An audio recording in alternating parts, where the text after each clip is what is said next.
Mes amis, bonjour et bienvenue à votre chaîne AOB Immigration. Aujourd'hui, je vais vous montrer comment on peut avoir la résidence permanente à travers les études. C'est-à-dire, on va voir d'une manière sommaire quelles sont les étapes à franchir durant le processus de la demande de la résidence permanente à partir de l'inscription dans un établissement d'enseignement désigné jusqu'à le commencement des études, l'expérience exigée, ainsi que la demande de la résidence permanente, soit dans la province du Québec, soit via d'autres provinces du Canada hors Québec. Donc, je vais commencer tout d'abord par la première étape. Donc, la première étape, c'est de bien analyser votre profil sur le plan âge, études, l'écart entre la fin de vos études et le moment où vous avez décidé de reprendre les études ici au Canada. C'est très important cette étape-là, donc on va dire ici, donc analyse de profil, OK, pour le projet études. Donc, c'est quoi ma formation initiale? Quels sont les programmes qui vont me convenir et surtout quels sont les programmes qui vont m'aider à demander la résidence permanente, soit au Québec, soit hors Québec. Une fois que vous avez fini votre analyse, vous avez pris une décision concernant le programme dans lequel vous allez étudier, la ville ou la région ou la province, etc. Dans ce cas-là, on va passer à la deuxième étape, donc qui est demander une admission dans un établissement d'enseignement désigné. Donc, selon l'article 220.1.1.a, c'est une condition euh, qu'il faut respecter, c'est de s'inscrire dans un établissement qui est reconnu et accrédité, autorisé par l'IRCC, Immigration, Réfugiés, Citoyenneté Canada, pour recevoir des étudiants étrangers. Ça, c'est l'article 216.1.1.a du règlement. Donc, une fois que vous avez reçu l'admission, ici, dans la troisième étape, on va distinguer deux voies. Donc, il y a deux voies. Il y a le Québec, donc la province du Québec, normalement qui est la destination des gens francophones. Il y a autre province.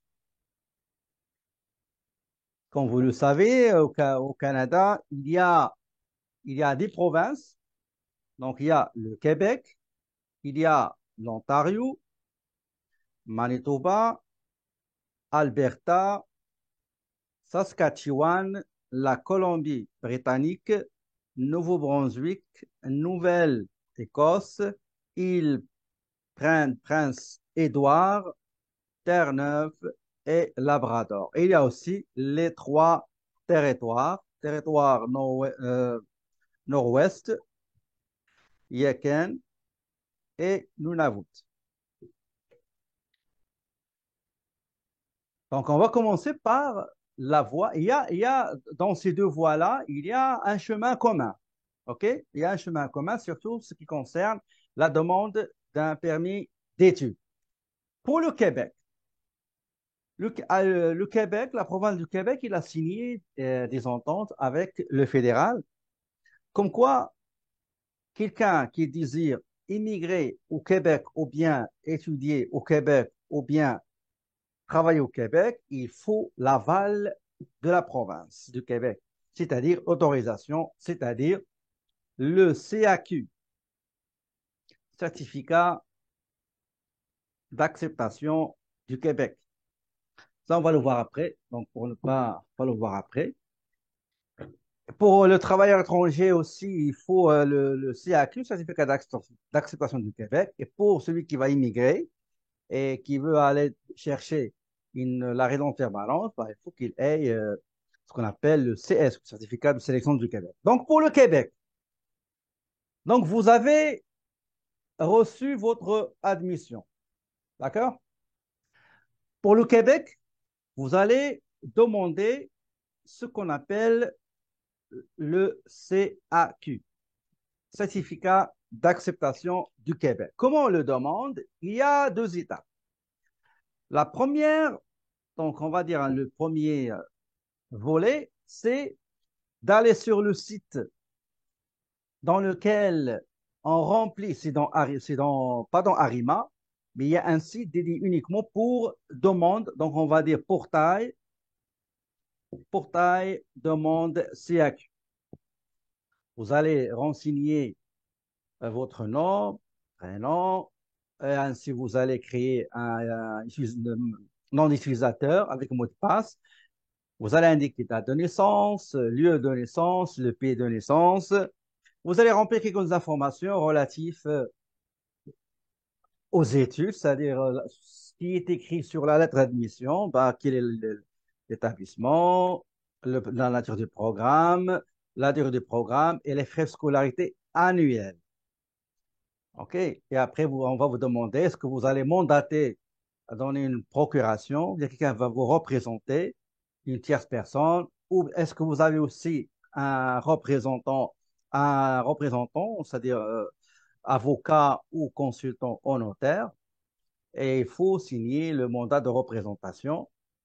Aussi, on va vous demander d'autres informations, et à la fin, vous allez être dirigé vers la partie concernant le paiement, donc les frais à cette date-là, c'est, donc on va dire, les frais du CAQ, c'est 120 $.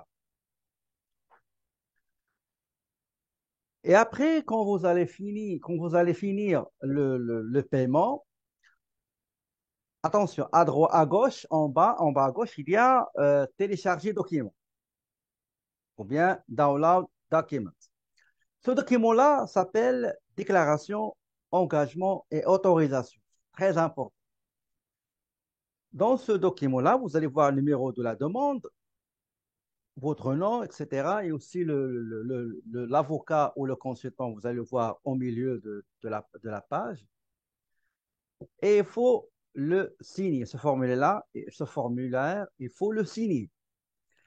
Dans ce formulaire, attention, c'est bien écrit comme quoi vous devez normalement signer sur votre engagement et votre obligation de respecter le niveau scolaire pour lequel vous avez demandé le CAQ. Ça veut dire, si vous avez demandé le CAQ pour une maîtrise, selon ce que vous allez signer, vous n'avez pas le droit de demander un nouveau CAQ pour DEC, DEC, DEP. Vous n'avez pas le droit parce que vous l'avez signé, ce qu'on appelle, le formulaire s'appelle comme ça, déclaration, engagement, autorisation. Donc, une fois que vous avez payé, vous allez trouver, vous aurez un numéro de dossier.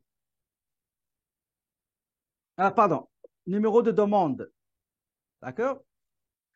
Et après, à peu près, je crois, 48 heures, vous allez recevoir par email ce qu'on appelle un numéro de dossier. Comment savoir ce numéro-là? Bah, vous allez dans le portail dans lequel vous allez créer votre profil et vous allez demander le CAQ, c'est en haut. Vous allez voir des documents avec un plus rouge et vous allez voir en haut le numéro de dossier. Ça va servir à quoi ce numéro de dossier? Ce numéro-là, il est très important pour passer à l'étape suivante dans le Québec. C'est création, profil dans Arima avec le numéro, pardon, vous allez créer un profil Arima. Il va vous demander votre courriel. Au moment de la création, il va vous demander votre courriel et vous allez recevoir un code de validation. Vous allez le saisir, vous allez le renseigner et hop, vous serez à l'intérieur du portail Arima. Qu'est-ce qu'on va faire dans Arima? Dans Arima, il va vous demander quel type de service en ligne vous désirez avoir. Vous allez sélectionner étudiant étranger et il va vous demander le numéro de dossier, le numéro de dossier que vous avez trouvé dans le portail de la demande de CAQ. C'est celui-là, numéro de dossier. Regardez, une fois vous allez saisir le numéro de dossier, bah, il va vous donner des informations que vous avez déjà saisies. Il va vous demander la possibilité de téléverser. Upload, téléverser, c'est-à-dire déposer des documents. OK? Donc, à ce moment-là, vous avez en bas des trucs là en bleu. Ici, vous allez sélectionner le document, vous allez le chercher, et quand vous allez le déposer ici, il va vous demander quelle est la catégorie. Est-ce que c'est identité état civil? Est-ce que c'est diplôme relevé final? Est-ce que c'est pro financière, etc. Pour les ressources financières, il vous donne une liste des pays. Si vous appartenez par exemple à un pays dont l'étudiant n'a pas besoin de prouver les ressources financières, comme par exemple le Maroc. Quand vous allez sélectionner le centre de traitement des demandes de permis d'études, vous allez mettre Rabat, bah, vous n'allez pas prouver, vous n'allez pas téléverser et déposer les ressources financières, relevé bancaire, bulletin de paie, attestation de salaire, non, pas besoin. Ça, vous allez le faire dans l'autre partie qui concerne le permis d'études. Et quand vous allez finir aussi la copie de la première page du passeport, quand vous allez finir le téléversement, vous avez soumettre ici. Si vous n'avez pas fini, vous pouvez revenir après et continuer le téléversement. Et après, vous allez finaliser le téléversement et après, vous allez soumettre, vous allez envoyer. Après une semaine, 2 semaines, vous allez recevoir la réponse. Est-ce que c'est avis favorable ou non? Parfois, on va vous demander des documents additionnels et des informations supplémentaires. Le numéro de dossier commence toujours par C et quelques 03 ou 4, ça dépend, et 9 aussi. Donc, une fois vous avez euh, donc on va dire réception de CAQ. Une fois que vous avez reçu votre CAQ, qu'est-ce que vous allez faire?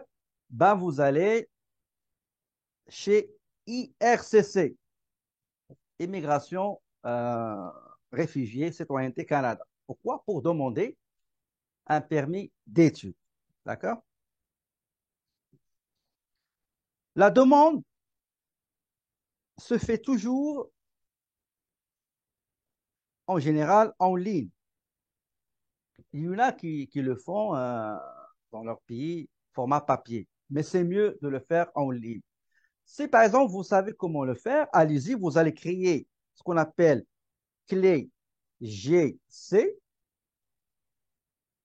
Vous allez dans canada.ca, chercher, créer un compte, vous allez répondre à certaines questions, vous allez valider avec un code, etc. Et vous aurez quand vous allez rentrer dans Canada C, vous allez choisir l'organisme affilié qui est ERCC, vous allez sélectionner immigré, quel type d'immigration, travailler, étudier, etc.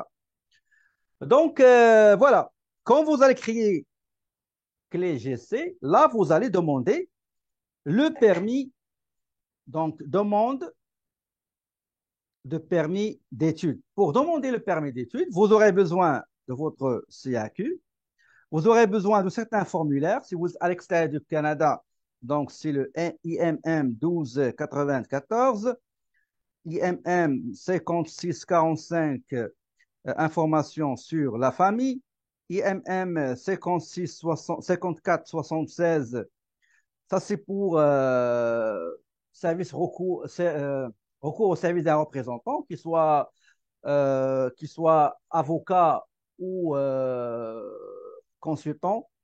Donc ça c'est recours au service d'un représentant. Et vous avez aussi, attendez juste une seconde, voilà. Et vous avez d'autres documents, c'est comment dirais-je, les diplômes, admission, les ressources financières du garant, etc., etc. Attestation de travail, attestation de salaire, bulletin de paie, les relevés bancaires, donc 6 derniers mois. Vous aurez aussi besoin, si le garant a une entreprise, ce n'est pas un salarié, bah, vous aurez les registres de commerce, les autres revenus, s'il y a revenus locatifs, revenus de placement, etc. Donc tout ça, vous allez le voir sur le site ou bien dans le guide de demande d'un permis d'études. Donc, et n'oubliez pas la lettre explicative. Nous, les consultants, les avocats, dans le portail RCC, on appelle ça lettre de soumission. Lettre de soumission. Donc, si une fois vous avez envoyé et soumis votre demande, donc les frais, on parle du frais, les frais, les frais IRCC, il y en a deux. Il y a 150 dollars pour le permis d'études et il y a 85 dollars pour les données biométriques. D'accord? Pour les données biométriques. J'ai dit une fois que vous avez soumis tout ça, vous allez recevoir après ce qu'on appelle lettre de collecte des données biométriques. Et on va vous demander dans cette lettre-là d'aller prendre un rendez-vous par téléphone, par Internet ou en personne. Prendre un rendez-vous en personne. Et aussi imprimer la feuille, là, ou bien la lettre que vous avez reçue, et vous allez au rendez-vous avec votre passeport. Si tout est OK, vous serez amené à faire une visite médicale. C'est mieux de faire une visite médicale préalable. Et dans le téléversement aussi, il y a un RIC qui s'appelle preuve de visite médicale préalable. Donc, vous allez prendre un rendez-vous avec le médecin agréé dans votre région et vous allez passer ce qu'on appelle une visite médicale préalable pour gagner du temps. Donc, après ça, si tout est OK, ben, on va vous demander de ramener votre passeport, etc. Donc, le passeport, vous allez le remettre à l'ambassade ou le consulat et vous allez être appelé après pour récupérer votre passeport avec une vignette visa étudiant et avec pas un permis d'études, s'il vous plaît, mais avec ce qu'on appelle une lettre d'introduction. Lettre d'introduction. Donc, lettre d'introduction, vous allez la montrer, la donner, la remettre à l'agent de la SFC, agent du service frontalier du Canada, les douaniers. Il va faire quelques vérifications et après, il va vous imprimer le permis d'études. Une fois au Québec, donc une fois, avant de parler de la résidence permanente, pour les autres provinces, c'est ça. Vous allez sauter l'étape concernant le Québec et vous allez directement avec votre lettre d'admission, plus les autres formulaires, plus les autres documents requis, les preuves, etc. Et vous allez demander, donc, en ce qui concerne le permis d'études, c'est la même chose entre celui qui va aller étudier au Québec ou bien celui qui va étudier hors Québec. La différence, c'est que celui qui va étudier hors Québec n'a pas besoin de SIAC. N'a pas besoin de SIAC.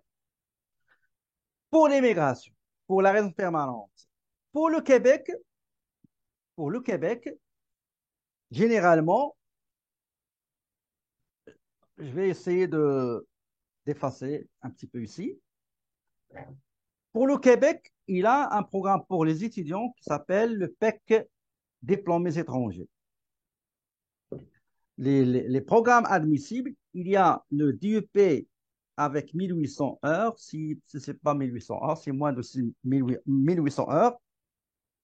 Il va falloir faire ce qu'on appelle une attestation de spécialisation professionnelle, une ASP, pour compléter 1800 heures exigées et requises par le programme de l'expérience québécoise. Et donc, les programmes admissibles, il y a le DEP, il y a le DEC, le DEC ou le DEC technique. Le DEC pré-universitaire de 2 ans n'est pas admissible. Il y a le baccalauréat, il y a le master, il y a aussi le doctorat. Ces gens-là, ces étudiants, ils doivent aller travailler, ils doivent aller acquérir, chercher une expérience d'un an, sauf le DEP, c'est un an et demi, donc 18 mois. Le DEP, le titulaire d'un DEP doit aller travailler 18 mois, le reste doit aller travailler un an. Après ça, bah, il va demander le CSQ. Et avec le CSQ, là, pardon, le CSQ va demander la résidence permanente. Pas oublier que parmi les conditions aussi, il faut réussir ce qu'on appelle attestation d'apprentissage des valeurs démocratiques, des valeurs québécoises dans Objectif Intégration. J'ai déjà parlé amplement de ça auparavant. Et les tests de langue aussi, ils sont obligatoires, sauf pour les gens qui ont fait déjà ces diplômes-là. Et, euh, et voilà. Et pour la résidence permanente, il y a d'autres formulaires qu'il faut remplir. Donc, on n'a pas assez de temps pour les énumérer tous. Mais vous pouvez les chercher sur le site de l'immigration. Pour les autres provinces, là, c'est différent. Pourquoi? Parce que, euh, j'ai oublié une chose, en ce qui concerne, par exemple, et c'est très important ce que je vais vous dire tout de suite.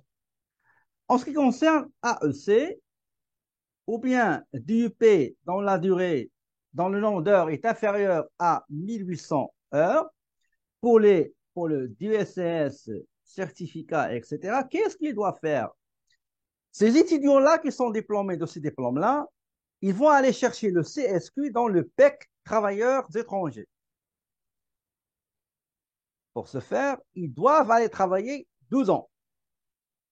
24 mois après la fin de leurs 24 mois, ils vont aller chercher, demander le CSQ dans ce qu'on appelle le PEC volet travailleurs étrangers. OK? Mais généralement, il y a des AEC,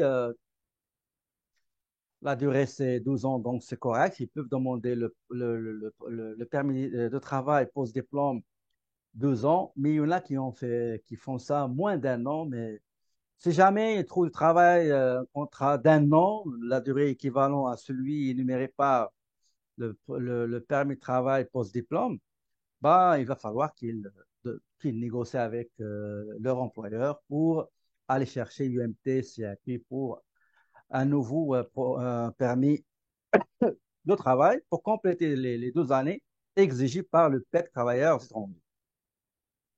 Maintenant, pour les autres provinces, c'est pour ça que je demande ici dans la première étape, analyse du profit et aussi la finalité de ce programme-là. Est-ce que ce programme, si jamais je ne suis pas au Québec, je suis dans une autre province, est-ce qu'il y a dans les autres provinces, est-ce qu'il y a un programme d'immigration qui va favoriser un étudiant qui a étudié dans cette province? Ça sert à quoi aller étudier dans une province un programme et quand vous allez finir, vous allez voir que vous n'êtes pas éligible dans, dans, dans les programmes de cette province. Attention, s'il vous plaît. Il faut toujours, malgré que normalement, il y a des provinces où il y a beaucoup de programmes qui sont dédiés généralement aux étudiants étrangers qui ont étudié dans ces provinces. Il y a aussi des programmes intéressants qui sont dédiés aux travailleurs étrangers qui ont travaillé dans ces provinces et dans la durée pour avoir le certificat de désignation, parce que ces provinces-là, ils ont ce qu'on appelle le certificat de désignation, c'est comme le CSQ au Québec, et aussi dans des nominations pour les gens qui ont un profit enviable dans l'entrée express. Ça, c'est une autre histoire, on peut en parler ultérieurement. Donc, voilà, mes amis, j'espère que cette vidéo vous sera utile.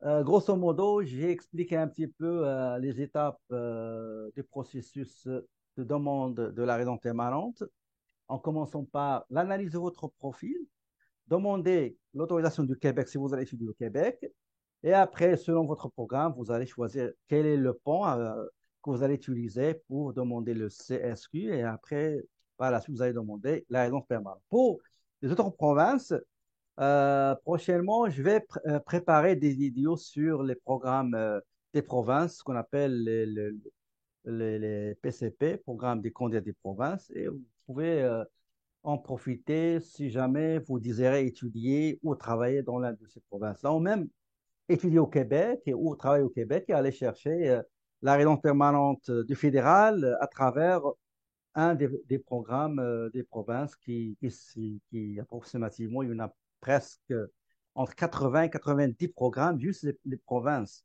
sans parler des programmes fédéraux. Merci pour votre attention. Je vous souhaite une belle journée. Je vous dis, mes amis, à la prochaine.